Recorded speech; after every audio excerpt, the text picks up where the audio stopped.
Alrighty then, before we get into the video, I say multiple times that I'm going to edit something in.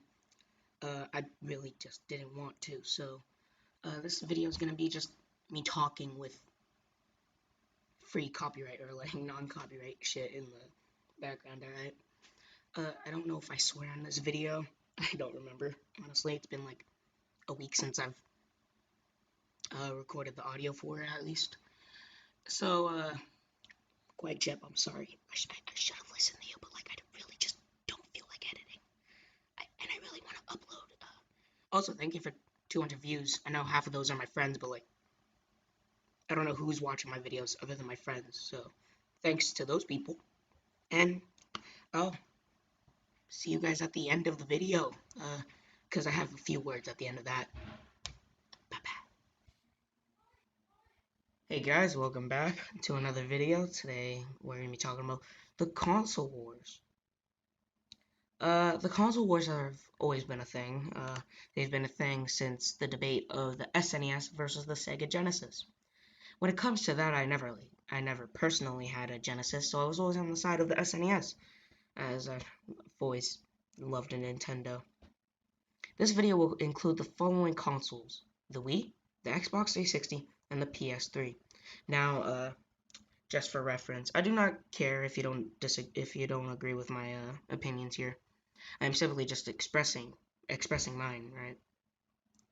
I will do more parts of this video if this video can get 10 likes. Pog.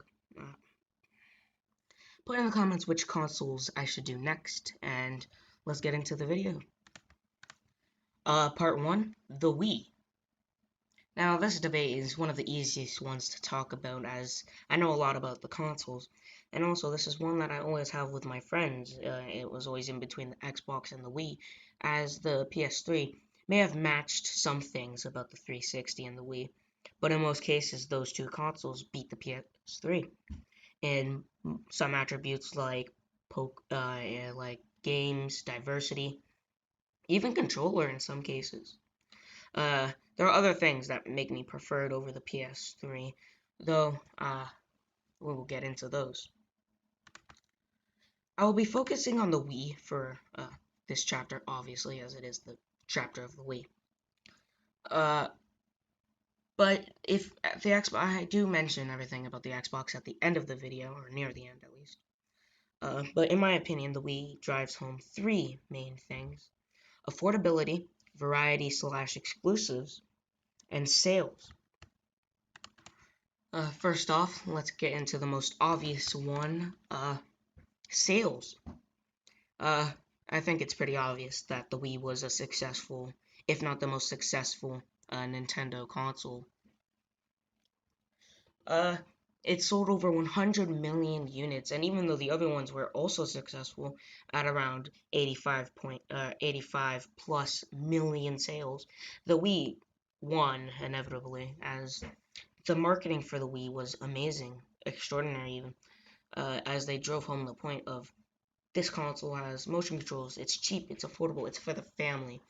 Now, this console was for casual gamers, and now the whole argument of, oh, are Nintendo games only for casuals has always been a thing, but I'm not going to get into that part, so let's go off with the second part next. The second thing I feel as if it drives home is the variety of games. Which could be even made into multiple points about how it has such variety and such exclusiveness whenever it comes to Nintendo-made games.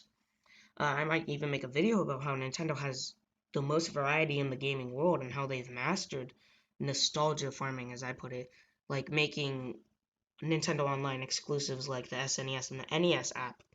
As I said in a failed video that will never go out, they have a grasp on every single genre of gaming, in my opinion, from fighting games like Smash or ARMS to puzzle games like Detective Pikachu and even Captain Toad. The deluxe, at least, on the Switch. And by the way, all those games were just on the Switch. There are older games that have a bunch of other genres as well. I won't be getting into them here unless you guys want me to, even though nobody watches my videos. But in my opinion, Nintendo destroys the others in the area of business that is variety and just having a grasp on every single genre. And the final point is affordability. Now, affordability, in my opinion, is a huge part of the success of a Wii. The average price of a used Wii is $100, and I got mine for like 90 plus tax, obviously.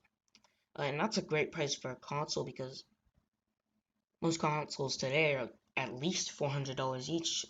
I'm not sure of the price of the Switch, but I might pop that up on the screen if I remember to.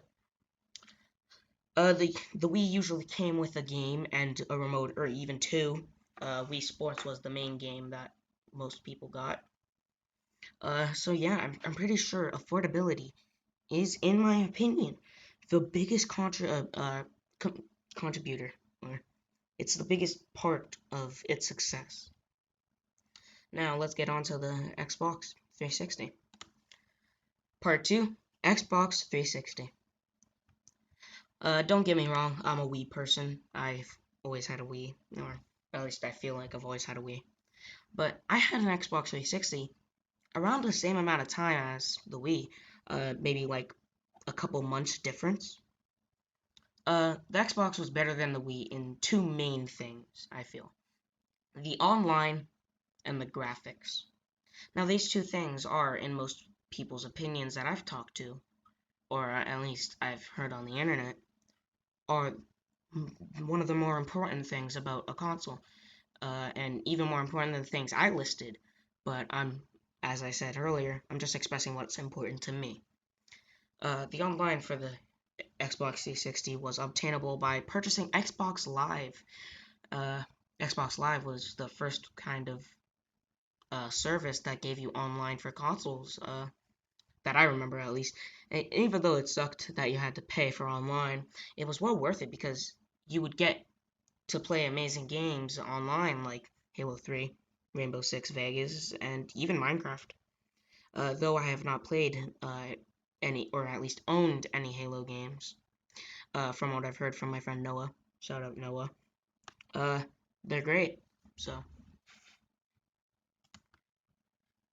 graphics don't really matter to me unless it affects the game badly, or at least if it affects the gameplay. If it's supposed to be like a beautiful scene or something, or at least if the graphics make it sound means I can't understand the game, then I have a problem with it. Other than that, I mean, Pokemon Sword and Shield graphics were good, like when it came to the characters, but like the wilderness and all that was bad.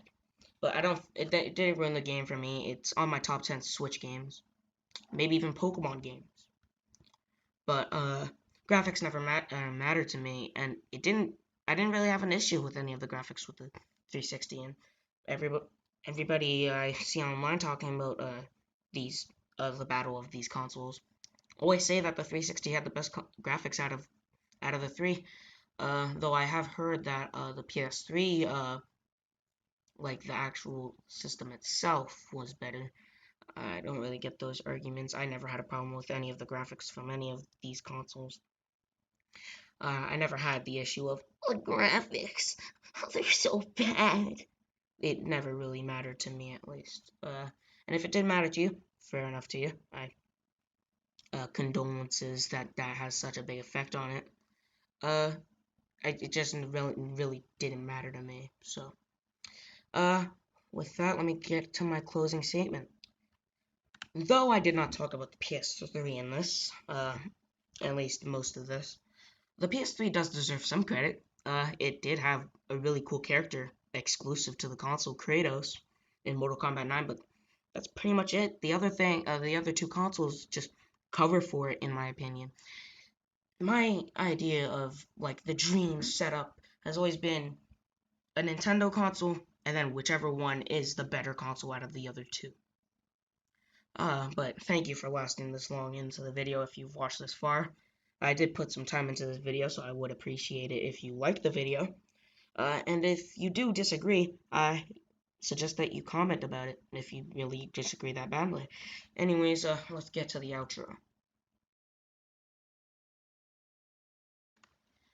And so we've reached the end of the video.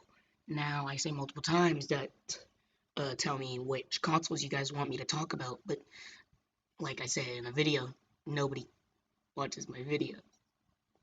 That may contradict something in the beginning of the video, but like, shh. Here at the ending, I want to talk about why I think it's stupid that polls aren't a part of videos on YouTube anymore. Or at least I don't have that function on my channel anymore. I don't know if it's still a function, period. I'm gonna start doing community post for my shit. So yeah, hopefully video doesn't get oh wait, I don't have money. If I hit 100 subscribers by the end of the year, I will do more face cam videos, and honestly, I'll stick to an actual schedule. I did upload a video called Upload Schedule, and I might take that down maybe because it's not really fitting in with my content. So yeah. Anyways, I just want to say thank you for 200 views again, and honestly, yeah, just tell me what consoles, and I better see you, you, you better fucking comment. Yeah, you heard me. And to the next video. See you guys.